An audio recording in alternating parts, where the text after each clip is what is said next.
Hello student of class 9। देखो बेटे, मैंने अभी तक स्टैटिक्स में आपको मीन बताया था। उसमें पहला मैंने बताया था when given the observations that arithmetic mean equal to sum of observations upon number of observations or sum of the variables upon number of variables और x bar equal to sigma x upon है। इसके बाद next मैंने कराया था the mean of ungrouped frequency distribution by direct method. x bar equal to sigma fx upon sigma f और x bar equal to sigma fx upon capital N। उसमें मैंने बताया था x bar mean arithmetic mean, sigma का mean होता है sum, f for frequency, x for variable, f sigma of और n sum of the frequency. इसके बाद आता है आपका next topic mode.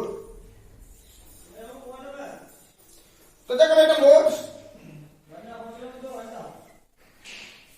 Is denoted by Z.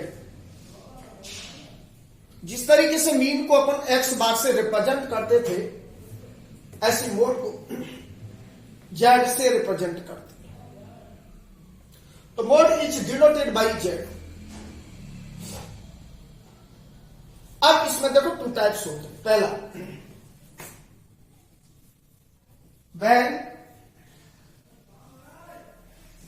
Given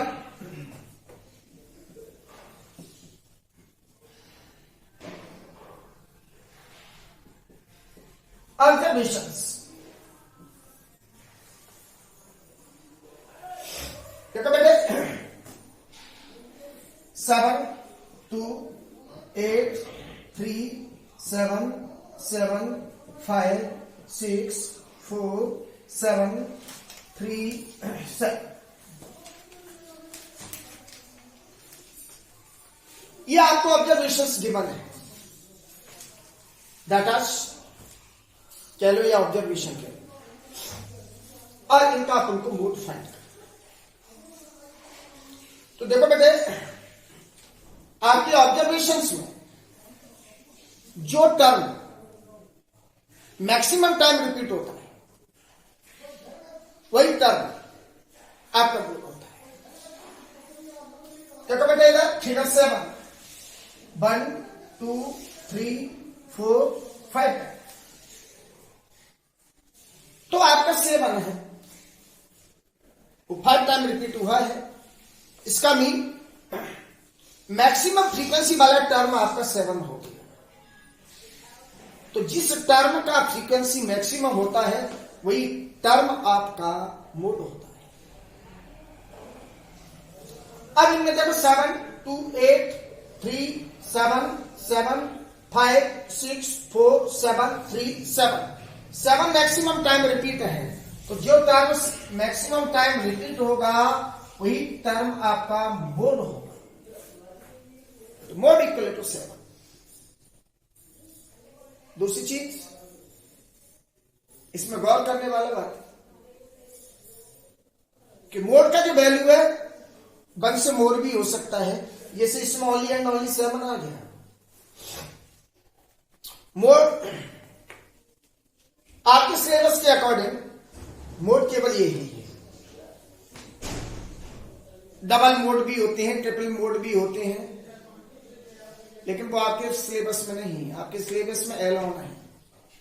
तो आपको सीधा सा मेमोरी में रखो कि जो फिगर मैक्सिमम टाइम रिपीट हो, इसका मीन होता है कि जिस फिगर का फ्रीक्वेंसी मैक्सिमम होगा, वो फिगर ही आपका मोड होगा। अब इसमें मैक्सिमम टाइम रिपीट हुआ 7, तो जो फिगर मैक्सिमम टाइम रिपीट होगा, वही आपका मोड होगा। तो मोड इज इक्वल टू 7 हो गया। और एग्जाम्पल देखो बेटा, 0 14 52, 47, 52, 52, 9, 37, 52, 40। ये आपको फिगर्स दिए हैं और इनका अपन को मोड फाइंड करना। तो देखो बेटा 14 टू टाइम है, इसका भी 14 का फ्रीक्वेंसी 2 है, 52 1 टाइम, 2 टाइम, 3 टाइम, 4 टाइम।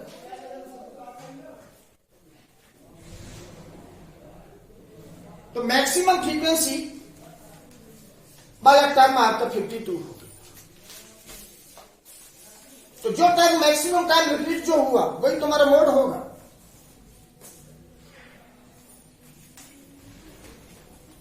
तो मोड एज इक्वल टू 52 हुआ।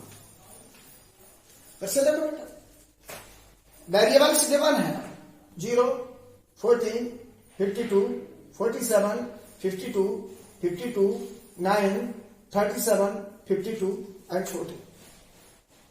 देखो बेटा 15 और 52 को छोड़ करके बाकी का जो फिगर से 1 टाइम है, 15 आपका 2 टाइम आया है, इसका mean the frequency of 14 is 2, और 52 आपका 4 टाइम आया है, तो फ्रीक्वेंसी ऑफ 52 इज 4। तो मैक्सिमम फ्रीक्वेंसी 4 हो गया, और मैक्सिमम फ्रीक्वेंसी 4 किस टर्म का है? 52 का। सो मोड इज 52। तो ये तो था बेटा क्या, व्हेन गिवन द ऑब्जर्वेशंस। अगर ऑब्जर्वेशन दिए होंगे तो बेटा मोड इस तरीके से फाइंड करें। तो इस तरीके का जो क्वेश्चन आएगा वो बेटा आपके सेक्शन ए में आएगा।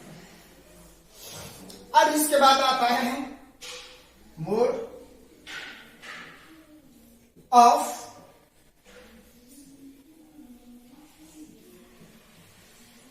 Ungrouped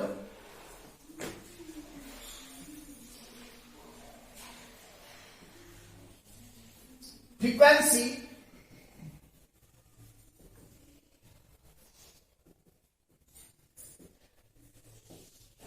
distribution. Mode of ungrouped frequency distribution. देखो बेटे एक्स वेरिएबल्स 5, 50, 25, 35, फ्रीक्वेंसी को रिप्रेजेंट करते हैं एफ से 3, 5, 7, 4, 2। ये आपका फ्रीक्वेंसी। अब देखो बेटा 5 इसका फ्रीक्वेंसी 3, 15 इसका फ्रीक्वेंसी 5 है, 25 इसका फ्रीक्वेंसी 7, 35 फ्रीक्वेंसी 4, 45 फ्रीक्वेंसी 2। अब maximum frequency in the following frequency is 7, और the value of corresponding value of 7 is 25।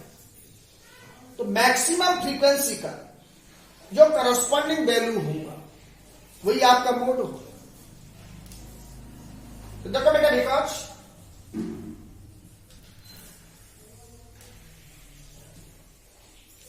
Maximum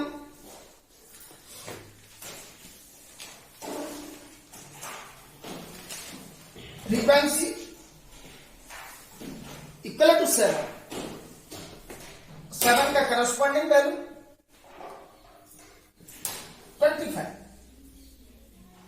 So mode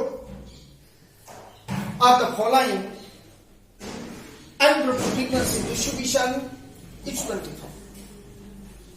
Once more, x varies the frequency. तो देखो the frequency of 5 is 3. The frequency of 15 is 5. The frequency of 25 is 7. Frequency of 35 is 4. And frequency of 45 is 2. So if frequency is, maximum frequency is 7. अगर 7 frequency है वो किस barriers का है? 25 का. Because maximum frequency is 7 and corresponding value of frequency 7 is 25. So mode of the following ungrouped frequency distribution is 25. यह है बेटा क्या? Mode of ungrouped frequency distribution. That's all. अब देखो बेटा इस चैप्टर में केवल एक ही टॉपिक रह गया, मीडियन. वो आपको नेक्स्ट कल कराएंगे. That's all.